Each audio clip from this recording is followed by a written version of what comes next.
so just going to do a quick video with us quickly. Okay. Are you filming? Yep. Yeah. I'm standing here with Jamie from Riverstone Homes. He's building for us here in Oak Forest. And if you have a look down there, we've got some, some foundations done on that one. Starting on another lot. He's done, how many you got going here? About 7. You've got 4 in the ground. Yeah, we've got 3 lot releases, three contracts on paper that we're ready to sign that we're up here today to stake out the foundations to get final approval for house placement. So we're going to get a bit of a walk through the house that's close to completion now and get an idea for what kind of quality he's doing here. And so far it looks pretty good. So yeah, let's go through. All right. So what size is this one now? This house is around 3,000 square feet. 3,000 square feet. Okay. Yep. So give us the tour. Okay. This is just a standard foyer. This is not really our common. We do offer. We let the customers do some selective in this price range. You have to let them do some custom features.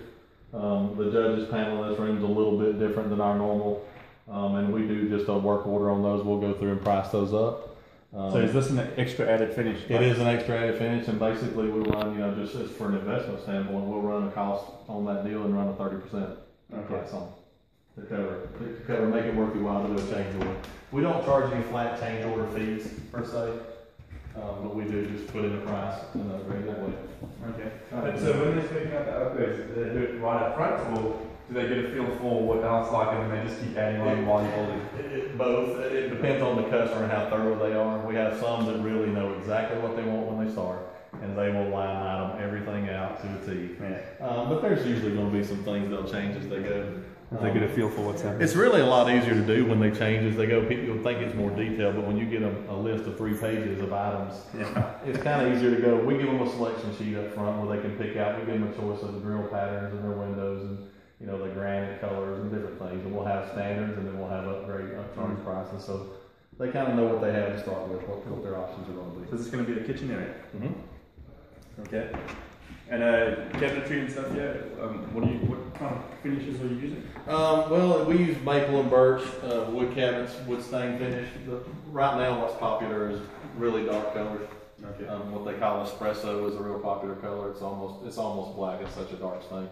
And a lighter colored countertop is the popular deal now. And then appliances, is that included in part of that? Yes. What's the standard package here for appliances would not include a refrigerator or a washer and dryer. But a standard package is going to be a range, a vent hood, and then a microwave and an oven built in. And we use a slide-in unit that has a stove, and it actually has an oven underneath it and gives a flush finish, and then you have an extra oven in the wall. That's a big thing here, is double at this price point. Okay. And this one, what did this one sell for? I think the base price on this house, $374,900, and we contracted at $389,850, I believe the number. So give you some space for extras and. Well, no, really, she went ahead and had certain things she wanted. So in the special stipulations, she's one of those that kind of knew a lot of the things she wanted. So she went ahead and we priced them out up front. Okay. And since then, she's already done another $18,000 worth of upgrades. So this house is going to be over $400,000. She's going to have in this house. So they think they know everything they want up front, and they usually accommodate for part of it. But every customer is different. You never know how much cash they have in their pocket.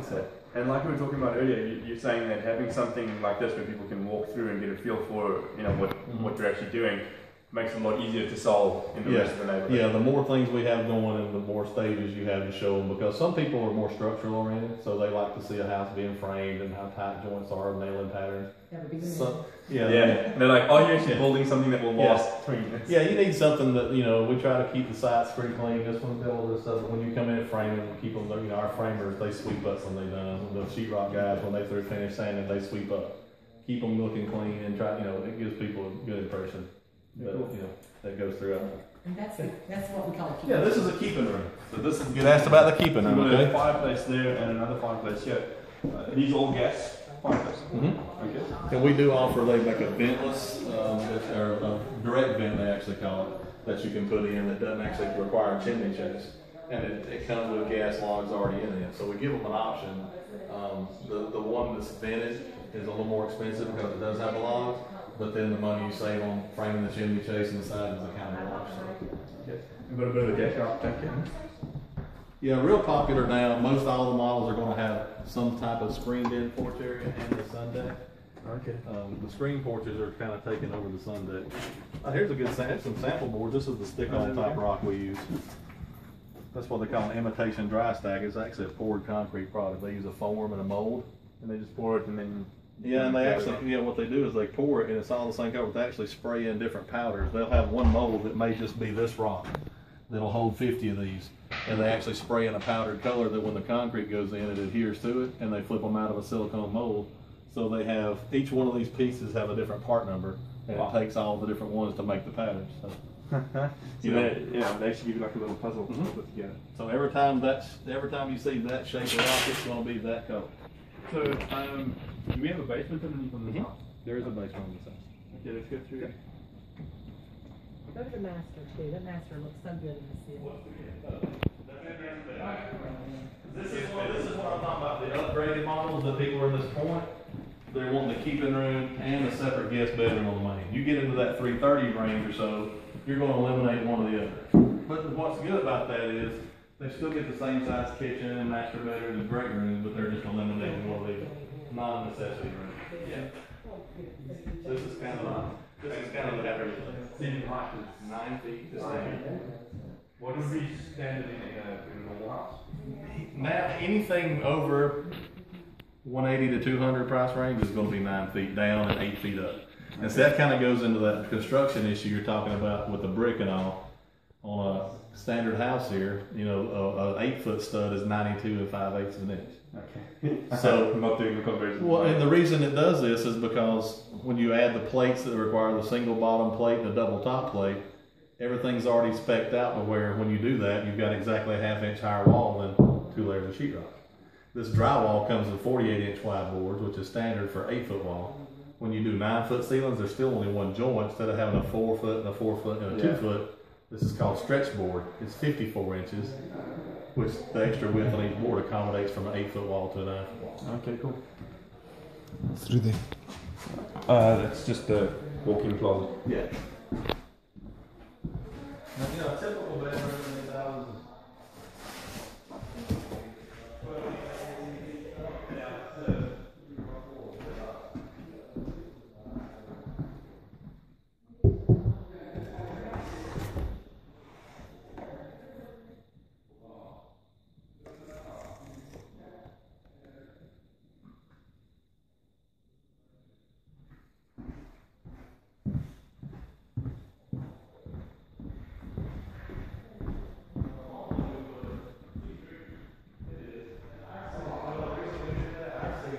She wanted hers done a little different. Our signature deal is to put wood in the ceiling and the flat with the bead board like on the porches, and then we'll do a couple of independent wood stained beams to give it an old French kind of look. She liked this. This house would be more style. The way she does it is more what they call traditional styling. Okay. We do more of what they call a craftsman feel, kind of like early 1900s feel. So this would be the main closet. This is the master bathroom.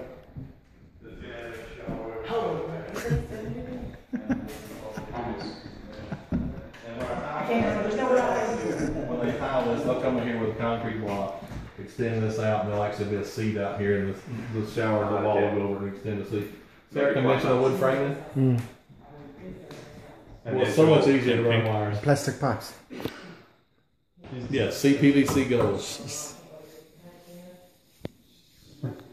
And we do restoration for a living. All right, that's one of our main company deals. 90% of the broken pipes we fix in freeze situations here are copper. Really?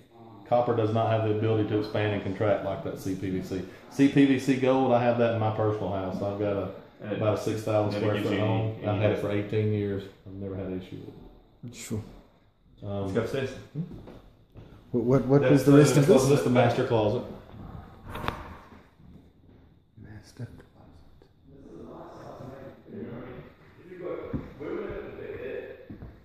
Yes. One thing we do with the customers is we offer them. This is customized features. We'll go through with the customer. We'll go through the customer. What we do is we give them 5 TV outlets. Say for instance in the contract, we'll give them a count. You get 5 TVs, 3 phone cable outlets.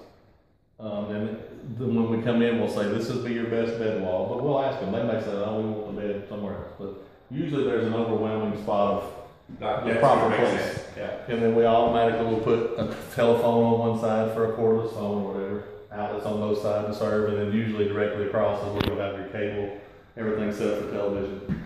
These people here, that we don't standardly do them high in the wall. Customer requested, it's not really an upcharge as long as we know ahead of time. Now they actually did pay for some extras. You'll see here, we went ahead and run a tube. There's a fish tube from top to bottom, so they can run HD cable, HDMI. Gives them a track to run some stuff in there. Yeah. Gives them some opportunity to do some future stuff on that. Where's the staircase in the basement? This is directly under their stack. They'll be underneath of it. Okay.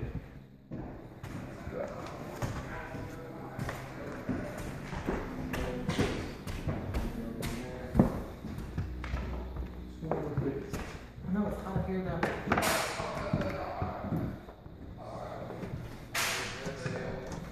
See, this is an add-on from the standard plan. This is the extra bath I was talking about. Yeah. Normally, on this plan, the way it's drawn, that would be an open two-story foyer. So that's an added bath. We charge $6,000 for that bath. Cost on us about $4,000. About $4,000 extra to have this done instead of having the double volume boiler. Okay. Big house. Yeah. For two people, it is. And this would be the extra bonus room. This is the attic above the garage. So does this count as a room? Only if you put cupboards in, or what's the? No, it's considered heated square footage regardless. It's not counted as what a bedroom. They normally count it with a closet. Okay. But to get through that with a septic department, they can't just assume it's going to be a bedroom, and they can't tell you can't have a closet and an extra bonus room. So it's just how you market it. You know, they have to sign off that they can't market this as a 5-bedroom house. Okay. Because the septic's not designed for it. So. Okay, cool. This is as big as the main bedroom. And that's what this 3-car garage, you know, on the way the plan's drawn, that would come back to that outlet is 10 feet short. So we bumped the 3rd car and added the square footage to it.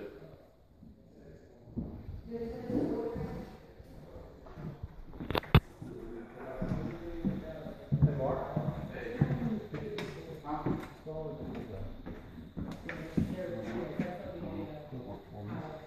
So this would be the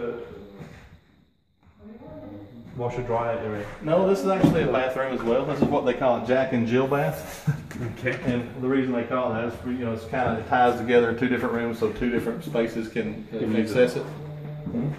And this is just a double vanity here, and actually, toilet in the.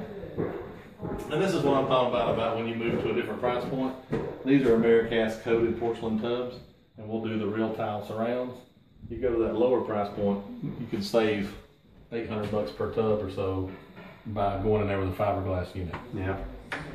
So that's those kind of things are what you have to kind of shave, and then you offer that. You know, you tell me for $1,000 a tub, you can upgrade to it, but you're not stuck into it right off the bat if it's something that would make a big difference to you. Yeah. Okay, cool. Thanks, man. That's good.